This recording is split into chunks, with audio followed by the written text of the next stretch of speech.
Look, I'll cut right to the chase. You know it and I know it. The Dragoon aesthetic is peak, so by default, the Wind Knight in Blue Protocol Star Resonance is top tier for that alone. As such, I'll be breaking down the skills, specializations, substats to focus on, rotations, and imagines so you can soar through the skies with ease. The Wind Knight has two class resources that they juggle between: Courage, which is indicated by the white bar shown here, and Sharpness, which are the green swords underneath the bar. You naturally regenerate 3 courage per second, with some skills restoring a larger chunk.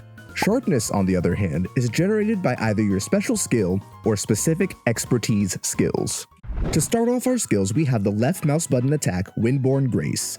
There's nothing particularly noteworthy for the base attack string. However, some Vanguard Spec tree talents enable this skill to help with courage generation. For our base special skill, we have Gale Thrust. It costs 50 courage to cast and deals damage to the enemy, generating 1 sharpness. Something to keep in mind is that there are talents in the Vanguard Spec tree that can both lower the courage cost and also increase the strength of this skill. For our ultimate, we have Typhoon Cleave. At a base, it deals a chunk of AoE damage. However, both specializations enable it to also generate courage and sharpness, as well as raise your party's haste. To start off our expertise skills, we have Spiral Thrust. This skill costs 30 courage to deal a powerful strike, and as such, it should be prioritized if you have the courage to spare. Our next skill is Breach Pursuit. It dashes forward and attacks in an AoE that generates 15 courage. It also generates an extra 10 courage for each enemy hit, up to a cap of 50 extra courage. Next, we have Valor Cyclone. This skill creates a damaging aura that drains 16 courage per second. Next, we have Falcon Toss. This skill consumes 40 courage and causes you to leap into the air to throw a spear, dealing AoE damage alongside considerable break damage. After that, we have Instant Edge. It consumes 2 sharpness to leap into the air and come crashing down on an enemy. Our last damaging skill is Sharp Impact. This skill needs you to have spent 20 sharpness and deals a huge chunk of AoE damage. Our last expertise skill is the buff Gale Form. This skill increases your strength, does a slight amount of damage, and regenerates 105 courage over the course of 15 seconds. Moving on to the specializations, first up we have the Vanguard Spec. This spec focuses on quick ground combat to maintain maximum sharpness.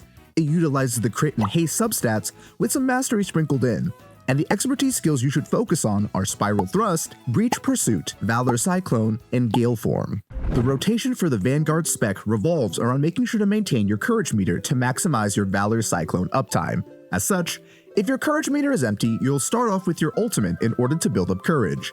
Then, you'll want to trigger Valor Cyclone. From there, you can utilize a mixture of Breach Pursuit, Gale Form, and empowered left mouse button attacks to continue building courage. Next, we have the Skyward Spec. It wants to concentrate on big burst windows that maximize its ability to build and consume sharpness in order to cast Sharp Impact.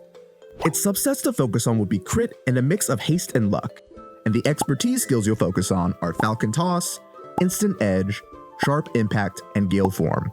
Lastly, this spec changes the special skill to Skyfall. Skyfall costs 35 courage to use and causes you to leap into the air to attack the enemy. Each successive cast attacks faster, allowing for faster sharpness buildup. The rotation for the Skyward Spec focuses on burst windows, utilizing your courage bar to build up and spend sharpness in order to cast Sharp Impact for the Wind Fury buff. You'll start with Gale Form into a jump in order to cast Sharp Impact in the air to reduce the animation lag. From there, you'll want to cast Instant Edge once on the ground and then once in the air. And from there, you'll be using Skyfall to build up 3 sharpness to spend on Instant Edge in order to cast Sharp Impact again to repeat the cycle. The imagined options for the Wind Knight are pretty consistent no matter the specialization. You have the Mukuchi for extra crit and crit damage. Moving on to the talents. As always, talents are a little more ambiguous. However, here are some keynotes for each specialization. Starting with the Vanguard Spec, the top of the talent tree has Rapid Drake Cannon, Zephyr Waltz Agility, Battle Cry, and Wind Chaser, while the bottom of the talent tree has Whispering Breeze, Swift Blade, Vortex Strike, and Fortitude. Next, for the top of the Skyward Spec talent tree, we have Pursuit Stance, Wind Fury, Tornado Dance, and Sharp Extension, of which there are several of that node. And then for the bottom of the tree we have Instant Edge Combo, Sharp Advancement, Wind Swirl Strike, and Pursuit of Power. That about wraps it up today for this run through of what the Wind Knight has to offer in Blue Protocol Star Resonance. Thank you so much for watching, subscribe to be notified when the next video drops, and let me know in the comments what games you guys are playing while you wait for the full release. Most importantly, have a blessed day.